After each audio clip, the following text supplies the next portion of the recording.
Hey there, hi, welcome to the channel. I am Garrett, and in this video, we're talking about the hottest interior design trends on social media right now. I want to hear your opinions of them, so be sure you share those with me in the comment section down below.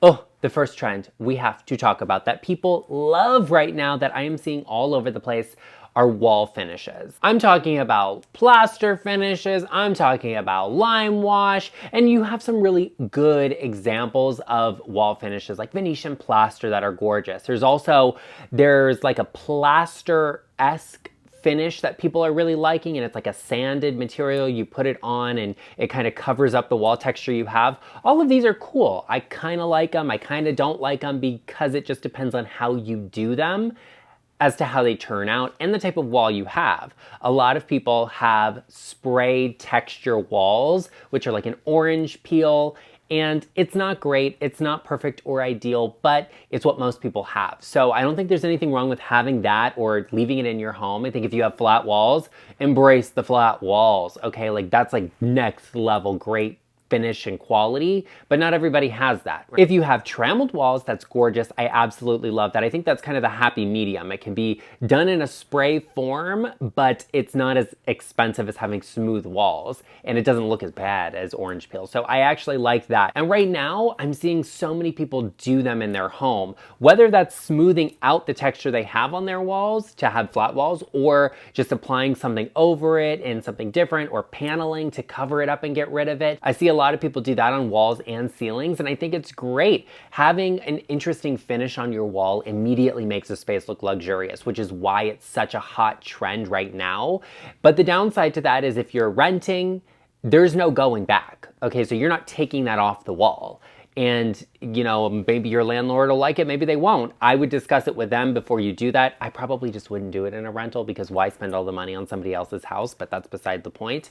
I like these. I think they look good, the finishes, if they're done well. Not everybody is good at everything. Like some people are really great at making interior design YouTube videos, and other people will still do it even though they aren't. That's not the point either. There's lots of things that you'll be good at and you won't be good at, but you know, putting a wall texture on might not be that thing. So be careful of that. If you're trying to DIY something, I'm not a DIYer. I don't recommend anybody else kind of do that because you just never know what you're gonna get out of it. And I hate to be the person that says like, you could do it on your own and then you can't do it. So just be careful, be on the lookout for what you really can do and what you cannot do. Or there's always the option there to hire somebody. Yes, it's more expensive, but you do get a little bit of a guarantee of the quality of work. And if they mess something up, you can call them back out and they can come and fix it, which I also think is really great. Something else that's really great is getting yourself out of a hole when it comes to decorating. If you're stuck on something, you don't know what to do, or you just don't know where to start,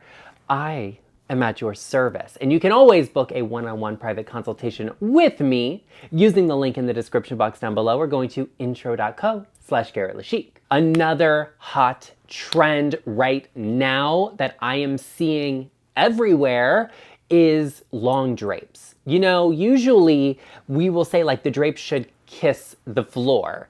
And I'm not kissing the floor anytime soon, honey, but the drapes do. And I like that. I like that fit because it feels very, very custom.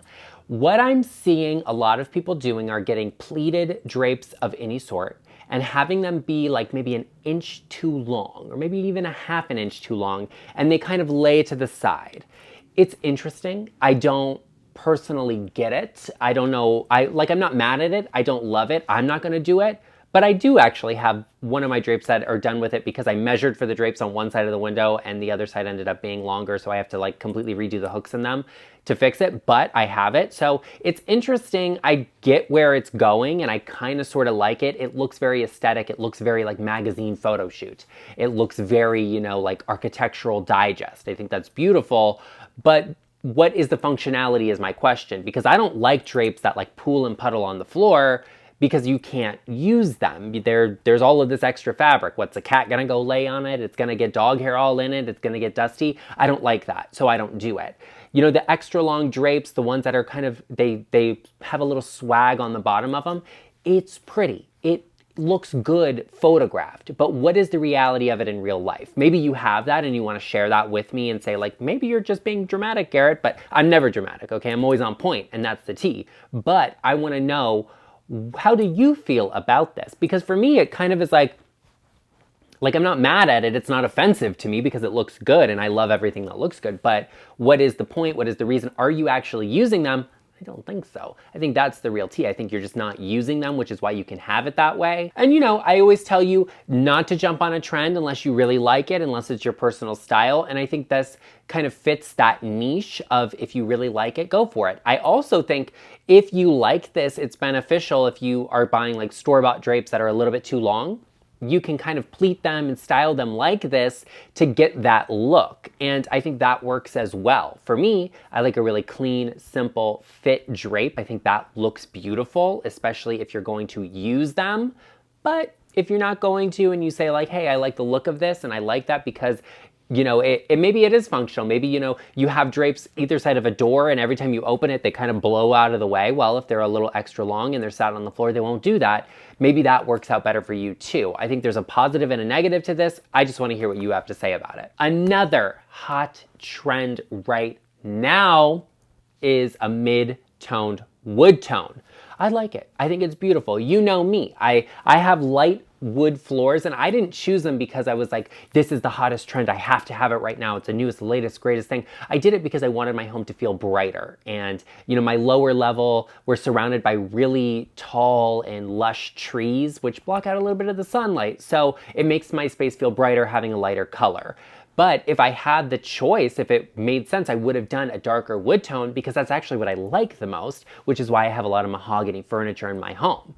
I like this mid-tone wood tone. I think it's beautiful. I think it's so warm. It brings so much warmth into a space, but I do know that all of you that you were like, oh, the white oak is the biggest trend. It's here to stay. It's the most timeless thing. You were not watching my channel at that point, obviously, because I never said that. But I think, you know, you might be in a situation where you're like, well, wait a second, because that's not what I have and I want to be on trend. You can always mix two different wood tones together. Just be consistent about what you're doing and look at the base tones of them to create something that feels natural. This mid-tone wood tone works beautifully because it's got the lighter tones that a white oak has, but it's got the darker tones that something like mahogany does. And you can mix it really seamlessly in with different wood tones and everything. So I think that's really good. That's a positive about this. And I'm seeing it for floors. I'm seeing it for banisters. I am seeing it in furniture as well.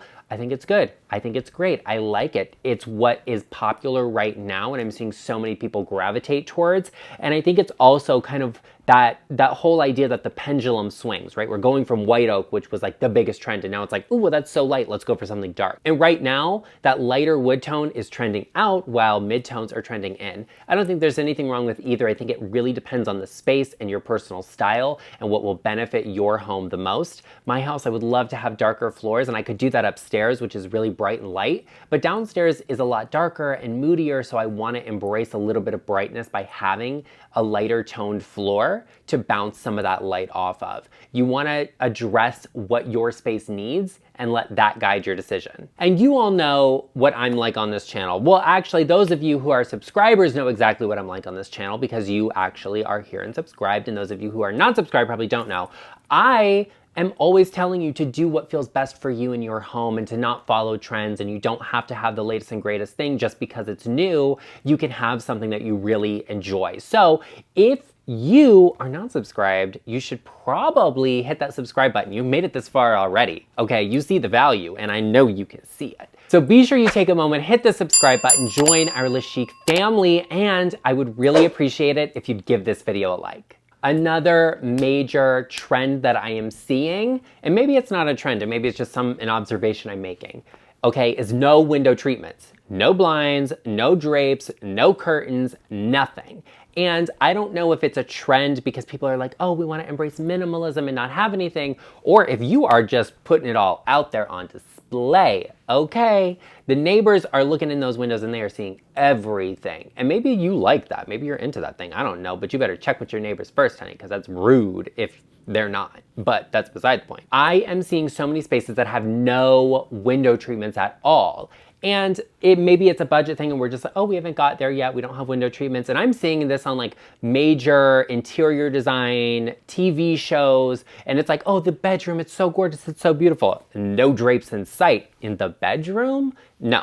So it's something out there. I'm reporting the facts. I'm reporting the news to you. I am impartial in that regard. But for me in my home, I have drapes. I have window treatments. I'm not trying to have you peek in what's happening in my bathroom while I'm in the shower, okay? Maybe my husband could do that if he wants, but that's not for you. And I just feel like most people want that. So the whole no window treatments thing, you can do that in some areas. Like in the studio here behind me, I have a window and it needs to have a window treatment because this is where I sit and film. And I don't want you looking at my neighbor's house. But out of the front of my house, I don't have to have window treatments because it's my office. Like, what are you gonna see me sitting in here talking to myself on a camera? Like, oh, wow, big deal. But this is an office. Like, I'm not doing anything interesting in here. So in the bedroom, yeah, I'm gonna have window treatments. In the bathroom, I'm gonna have them. On the side of my house that looks directly into my neighbors, I'm gonna have them. But where I have privacy and I don't need to have window treatments, they're not always necessary. Plus, if my neighbors want to look in my window and try and catch what I'm doing, I'm gonna stare them right back down, okay? And they will know what is going on. Window treatments are necessary in some places and maybe other places you don't need them, but where you want that privacy, in a bedroom, in a bathroom, where you're changing clothes, where you just don't want your neighbors looking at you, you probably want to have window treatments. So don't be that person that's like, oh, we're just going to go raw with no window treatments out here, because sometimes you need them, even if it's just to block out some really harsh light in your space. The no window treatments thing, it's happening. A lot of people like it. A lot of people are doing it, or maybe they just haven't budgeted in those window treatments yet. That could just be as simple as that, but I'm seeing this all over the place and I don't like it. I'm not doing it in my home. I don't approve of it. Plus, window treatments add so much to a space and you can enhance it. You can play with the proportions with window treatments. So for me, I'm gonna have them in my house, and you can tell me what your opinion of them is. Maybe you like to have them in your house, but you're glad your neighbor doesn't. You can share that with us as well. Not that we wanna hear it. Another hot trend right now, and one that honestly I think I need in my life, is the integrated headboard. Oh, I love this trend. I like it because it's basically what it is the headboard that is like built into the wall and it extends beyond the nightstands. I love it because it makes a bed feel so much larger and it kind of encapsulates that entire sleeping area. I think it's great because it just makes a space feel so much more built in and designed, but the reality is anybody could have this. There are so many of these beds hitting the market right now. I see some of them on CB2 and Lulu in Georgia, some of my favorite places to shop for new furniture. And they have them there. They look great. They're modular. They can be taken apart or added onto. So if you say, oh, I'm tired of that, you can get rid of the side panels that make up the integrated headboard. But a lot of people do them built in as well. You could DIY this even and just get like a really big oversized piece of plywood and fabric, upholster it all together, boom, there you go, you have it. This is so cool. I really like it and I like the feel of it. The headboard that extends beyond the nightstand, it makes the nightstands feel like they're a part of the bed, even though they're not. And sometimes they actually are, like a floating nightstand on a headboard. That was very popular with Danish modern design, and I think it's really cool. I absolutely adore an integrated headboard. Why is this popular and why is it trending? Well, I think it's been something that's existed for a long time, and people have always kind of liked it to panel an entire wall like a headboard, and then obviously you don't have your bed be the entire length of the wall, so you put the nightstands there. It makes a lot of sense. I think it looks good, and I like that we're extending that material that the headboard is made out of, whether it's wood or upholstered. It could be a velvet, it could be a linen. I love, love, love, love an integrated headboard. And like I said, I want one in my house. I don't know if it'll be this house or another house or whatever, but I want one. I'm gonna have one. I'm make it myself if I have to.